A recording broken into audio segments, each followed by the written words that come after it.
Assalamualaikum warahmatullahi wabarakatuh. Yang saya hormati Ibu dosen pengampu Lele Nisfi Setiana SPD MPD. Saya Zumratus Solihah dari kelas PGSD 1C nomor NIM 343022000069. Saya adalah mahasiswa dari Universitas Islam Sultan Agung Semarang. Di sini saya ingin mempresentasikan apa yang saya pelajari di mata kuliah Konsep Dasar Bahasa Indonesia. Yang pertama itu adalah hakikat bahasa. Hakikat bahasa adalah seperangkat bunyi bermakna yang dihasilkan oleh alat ucap manusia. Manusia menggunakan bahasa untuk mempengaruhi pemikiran orang lain, baik untuk memahami, bahkan menyepakati, bisa juga untuk melakukan perjalanan waktu, yakni dengan cara mengingat masa lalu atau merencanakan masa depan. Sifat khusus bahasa. Sifat khusus bahasa manusia ada 4, yaitu produksionalitas. Bahasa tidak mempunyai batasan. Itu karena manusia bisa memahami dan menyusun kalimat yang baru saja mereka lihat atau mereka dengar. Yang kedua, yaitu komposisionalitas. Manusia mampu memahami bahasa bukan karena membaca atau mendengar. Jadi itu otomatis dari seorang manusia itu sendiri. Yang ketiga, itu kreativitas. Kreativitas yaitu manusia dapat menentukan kalimat yang akan diucapkan sesuai konteks. Yang keempat, fleksibilitas. Fleksibilitas yaitu manusia berkembang seiring berjalannya waktu. Contohnya, kata kekinian yang dulu tidak digunakan sekarang muncul sebagai kata yang bermakna up to date. Seperti kata gabut, bad mood yang sering digunakan saat ini. Ciri-ciri bahasa. Ciri-ciri bahasa itu bahasa bermakna. Yang kedua, bahasa itu bersifat arbiter. Tidak ada hubungan pasti dengan lambang bunyi dan makna, atau bisa disebut suka-suka. Bahasa mempunyai variasi. Juga bahasa menjadi identitas penuturnya. Yang terakhir, bahasa itu konvensional dan universal. Konvensional yaitu harus mematuhi konvensi bahwa semua lambang bunyi mewakili suatu makna. Selain itu, universal ada karena suatu bahasa memiliki vokal dan konsonan. Fungsi bahasa itu terdiri dari beberapa. Yang satu, instrumental, menyampaikan keinginan. Yang kedua, regulatori, mengontrol perilaku orang lain. Yang ketiga, interaksional, berinteraksi dan menjalin hubungan spesial dengan orang lain. Yang keempat, personal, menyampaikan pendapat. Yang kelima, imajinatif. Imajinatif yaitu mengekspresikan ide-ide dalam suatu bahasa. Yang keenam, heuristik. Heuristik yaitu memberi informasi yang ingin diketahui seseorang. Yang ketujuh, informatif. Informatif yaitu memberi informasi kepada lawan jenisnya. Fonologi. Fonologi adalah cabang ilmu yang mempelajari tentang bunyi-bunyi bahasa. Bunyi bahasa yang dimaksud adalah bunyi yang dihasilkan oleh alat ucap manusia dan dapat diterima oleh telinga manusia karena memenuhi hakikat bahasa. Fonologi memiliki 2 cabang, yaitu fonetik dan fonemik. Perbedaan keduanya itu dalam fonetik yaitu mempelajari bunyi tanpa memperhatikan maknanya, sedangkan fonemik itu mempelajari bunyi dengan memperhatikan maknanya. Dalam proses terjadinya fonetik itu ada 3. Yang pertama, fonetik artikulatoris. Artikulatoris yaitu mempelajari bahasa dengan berdasarkan artikulasinya. Yang kedua yaitu fonetik akustis, berdasarkan getaran udara. Yang ketiga yaitu fonetik auditoris, mempelajari mekanisme telinga dalam menerima bunyi udara. Contoh dalam bahasa fonetik yaitu contohnya jarak antara kota A dan B itu tidak jauh. Itu bisa diterima dengan telinga. Sehingga orang yang mendengar itu beranggapan bahwa kota itu tidak jauh. Untuk contoh fonemik itu ada kedua kata, lupa dan rupa. Dua kata tersebut cuma beda huruf depan sehingga berbeda maknanya.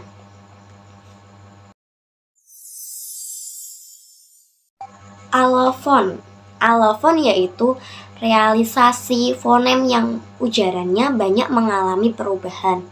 Misal dalam fonem B dalam kata baru itu diucapkan B, baru. Sedangkan fonem B di dalam kata Sabtu diucapkan dengan kata P, beda ya.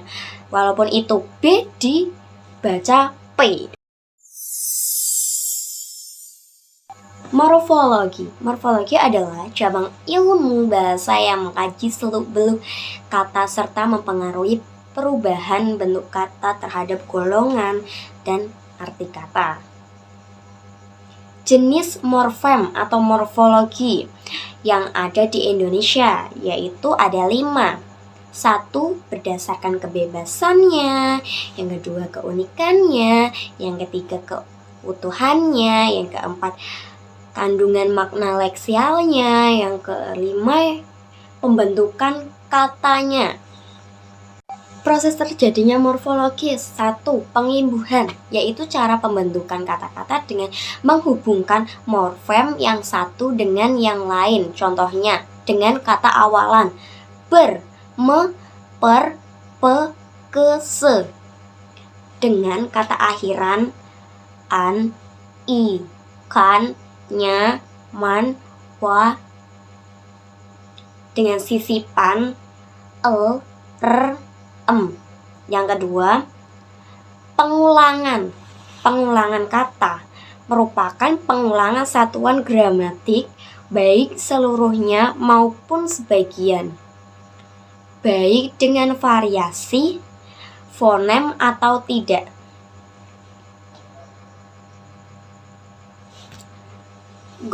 Yang termasuk golongan kata ulang. Golongan kata ulang yaitu 1. Kata ulang utuh. Contohnya dalam kata buku, buku. Yang kedua kata ulang sebagian. Contoh lelaki.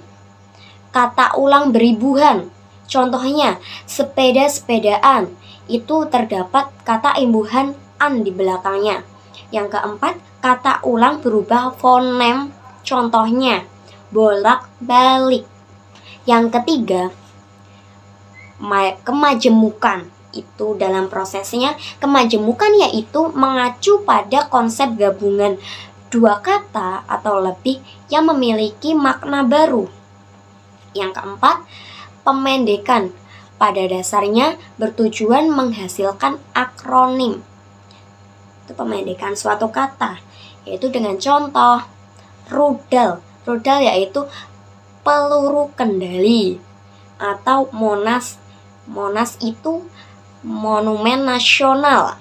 Atau juga bisa Pujasera. Pujasera yaitu pusat jajanan serba ada.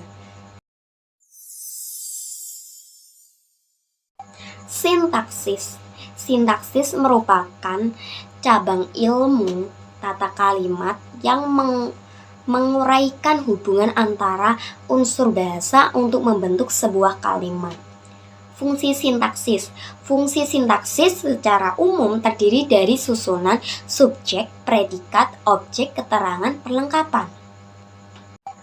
Dalam sintaksis yaitu mempunyai satuan kata terkecil, yaitu Kata berperan sebagai pengisi fungsi sintaksis, penanda kategori sintaksis, perangkaian dalam penyatuan satuan-satuan. Untuk pengisi fungsi sintaksis itu dibedakan menjadi dua, yaitu kata tugas dan kata penuh. Kata penuh yaitu kata leksial yang mempunyai makna. Contohnya, masjid sebagai tempat ibadah, pasar sebagai tempat jual beli. Kata tugas yaitu kata leksial yang tidak memiliki makna. Contohnya kata dan.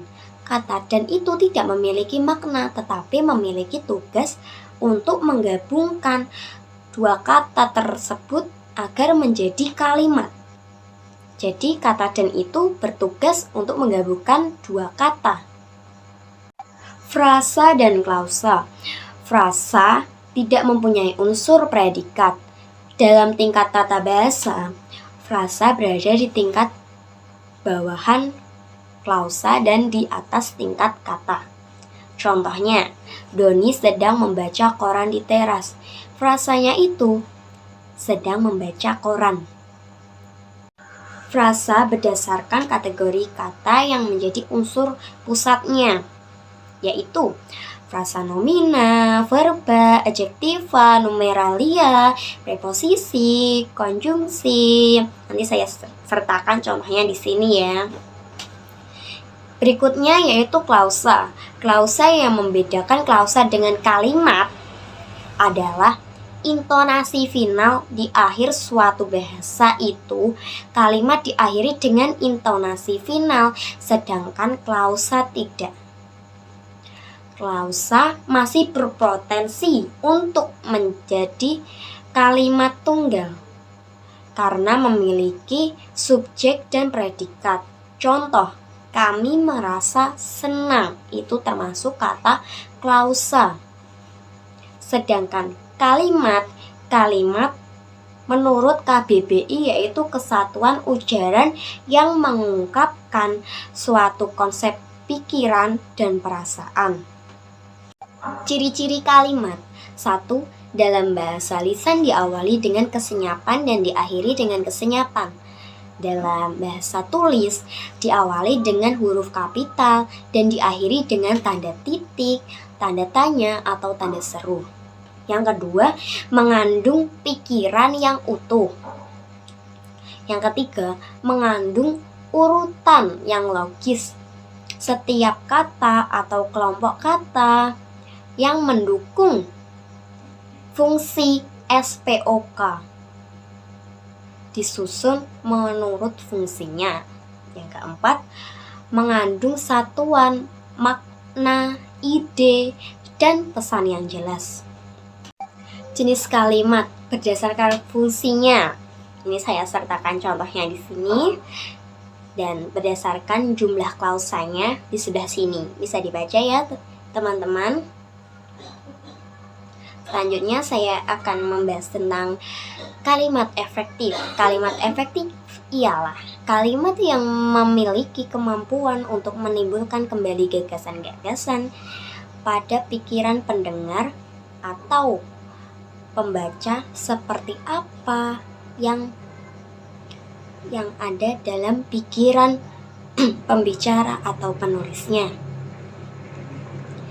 Ciri-ciri kalimat yaitu kesepadanan, kecermatan, paralelan, kepaduan, ketegasan, kelogisan, kehematan.